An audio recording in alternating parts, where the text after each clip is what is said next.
चल मुखिया क्या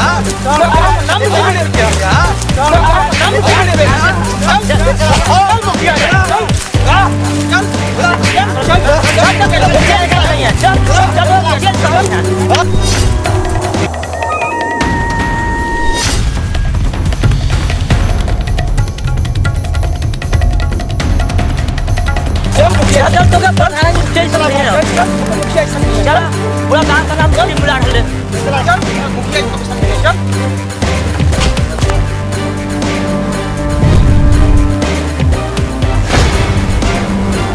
प्रणाम मुखिया जी। प्रणाम मुखिया जी। अरे मुखिया जी एकरा के कुछ समझाई का भइल हो? और हम का बताई मुखिया जी, एके समझावा कुछ।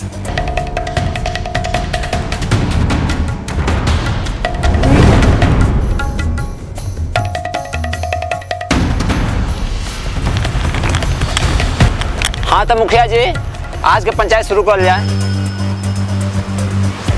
मुखिया जी ये राजकुमार हमने गांव का नाम मिट्टी में मिलाना चाहता।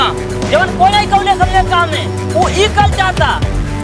अगर ई वो काम कर देले तो जौन हमने दूसरे के गांव से शान से बतियावल जाला तो न बतिया पावल जाई। ए मुखिया जी एकरा के समझा दी ना तो हमनी गांव वालन के समझा में ना ज्यादा दिक्कत हो जाई। अरे भाई लोग का बात हो, जब कुछ बताइबा तब ना हम कुछ कहा सुना। अरे राजकुमार ऐसा कौन गलती करे जाता कि पूरे गांव वाले गुस्सा में पान हो?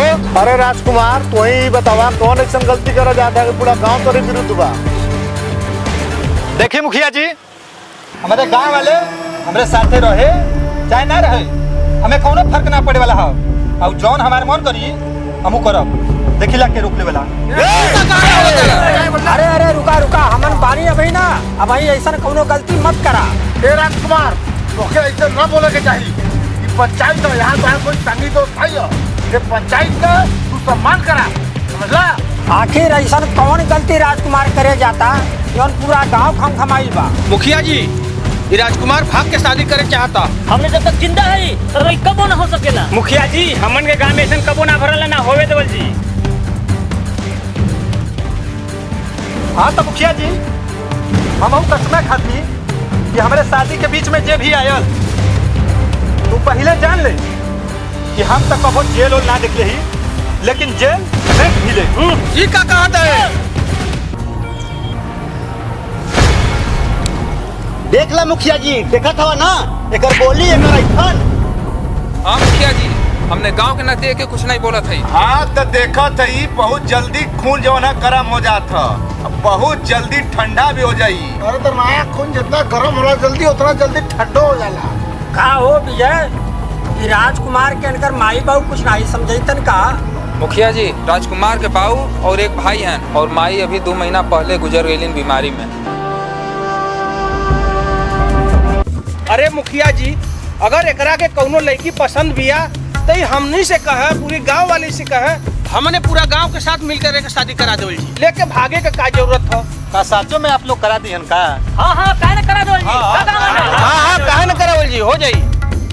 हाँ तो मुखिया जी सही में हमारे गांव वाले हमारा शादी करा दिया का? काहे न करा दिए भाई, जब तैयार बन पूरा गांव तो तुम्हारा शादी हो जाई। अरे हमने तो पता ना रहा हमारे गांव वाले इतना अच्छा है। अरे आपके पैर कहाँ है प्रभु, धन्य हो आप, धन्य हो धन्य हो। पर एगो बात के टेंशन बा, ये तो हमारा पर्सनल मैटर है। इमें गांव वालन के काहे खर्चा कराई?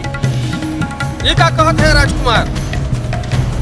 तोहार पर्सनल मैटर हमार पर्सनल मैटर है, पूरे गांव का पर्सनल मैटर है। हाँ हाँ राजकुमार तोहार मैटर पूरे गांव वालों का मैटर है।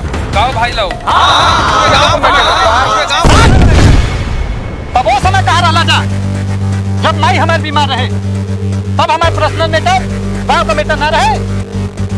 मुखिया जी जैसे आज गांव वाले हमारे पर्सनल मैटर के पूरे गांव का मैटर बताओ था, अगर वो सही जैया माई हमारे बीमार रहे, अगर वो दिन आए लोग पूरे गांव का मैटर समझ ले रहता, आज हमारे माई जिंदा रहे।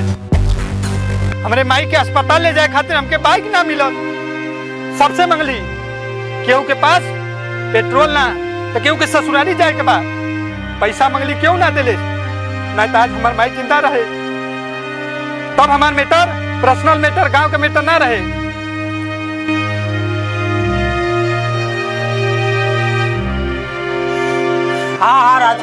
सही कहा सही बात है, सही अगर लोग साथ देले होता तो आज तो हर माई जिंदा रहती। और मुखिया जी हम कौनो भागो के शादी ना करत थी। हम तो बस अपने गांव वालन के बतावे खातिर ही नाटक कर दिया कि जब केहू के दुख में साथ ना देवल जाला तो ओकरे सुख में भी बोले के कोनो हक ना होला। हाँ गांव वाले, ये जो राजकुमार कहता वो सही कहता। अगर गांव का कोई आदमी गलती करे तो के सब कोई मिल के डांटा। देखा गांव वाले, अगर गांव कोनो व्यक्ति सही काम करे, अच्छा काम करे तो मिल के ओके शाबाशी दे, ओके सहयोग करा। और हाँ, गांव का जो व्यक्ति अगर मुसीबत में रहे तो ओकर मिल के पूरे गांव के साथ देवे के चाहिए। ठीक बा मुखिया जी, आगे से ऐसा न होई, हमने सब लोग मिल के सबकर मदद करल जी। तब राजकुमार बियाह कब करत हुआ? न्योता उता गांव वालन के देवे कि नहीं? काहे ना मुखिया जी, अगर न्योता न दे तो बरतिया करे के जाई। वो तक होत रहेला गलतियां, बेका बात लेके का चले तो सबसे होला का कर जाए। हटा हटा, ए मुखिया जी, एक हमहू लड़की पटौले, हमरो शादी करा देना, हमहू लेके भाग जाई। अरे अब ही कमा खा ओकरे बात शादी त्योहार मिल के सब लोग करा दे। कमाए के व्यवस्था कर ले बच्चे, कुछ कमा धमा लो, ओकरे बाद सब व्यवस्था करा जाए। एकदम सही कहा था प्रधान जी, एकदम पहले कमाए लाए तो हो जा। ठीक है मुखिया जी, हम कमा ले तब ब्याह करो। पहले कमा धमा, ओकरे बाद शादी ब्याह लेके भागे के बारे में सोचे। ठीक है मुखिया जी, चला चला सब लोग मिलजुल के रह चाहता प्यार से बरतिया नहीं तो दे और राजकुमार। हाँ भुलाए मत।